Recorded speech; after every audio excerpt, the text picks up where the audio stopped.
Quotation ആക്രമണത്തിന് പ്രതികൾക്ക് വിവരങ്ങൾ നൽകിയത് LIC എന്ന വാട്സ്ആപ്പ് ഗ്രൂപ്പ് വഴി. മൊബൈൽ ഫോൺ അന്വേഷണ ഉദ്യോഗസ്ഥന് നൽകാതെ ഒളിപ്പിച്ചതിന് തെളിവ് നശിപ്പിക്കൽ വകുപ്പും ചെർപ്പുളശ്ശേരി നഗരസഭ മുസ്ലിം ലീഗ് കൗൺസിലർ മൊയ്തീൻകുട്ടിക്കെതിരെ ചുമത്തി. ജനപ്രതിനിധിയായതിനാൽ മൊയ്തീൻകുട്ടിക്ക് ഹൈക്കോടതി മുൻകൂർ ജാമ്യം ലഭിച്ചിട്ടുണ്ട്.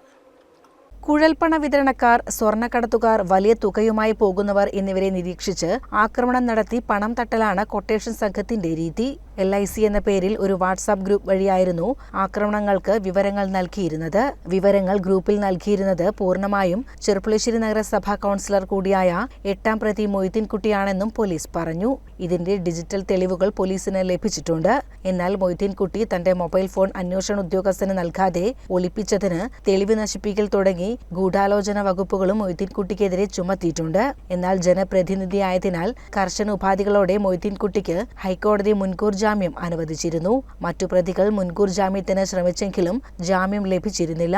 കേസിലെ 9ാം പ്രതി ഉമ്മർ അലിയുടെ നേതൃത്വത്തിൽ ചെർപ്പുളശ്ശേരിയിലെ ഒരു കട കേന്ദ്രീകരിച്ച് ഹവാല പണമിടപാട് നടത്തിയിരുന്നതായും ഇതുവഴി കുഴൽപ്പണ വിതരണക്കാരുടെ നീക്കം കൊട്ടേഷൻ സംഘങ്ങൾക്ക് നൽകി പണം കവർന്നിരുന്നുവെന്നും പ്രതികൾ സമ്മതിച്ചിട്ടുണ്ട്.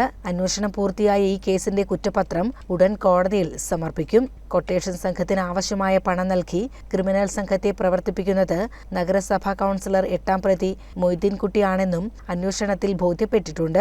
2023 ഏപ്രിൽ 6 നടന്ന അക്രമത്തിന്റെ അന്വേഷണം ആദ്യം SIB പ്രമോദിന്റെ നേതൃത്വത്തിലാണ് നടന്നത്.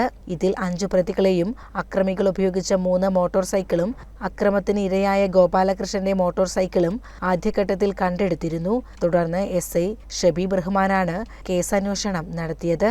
CCN ചെർപ്പുളശ്ശേരി.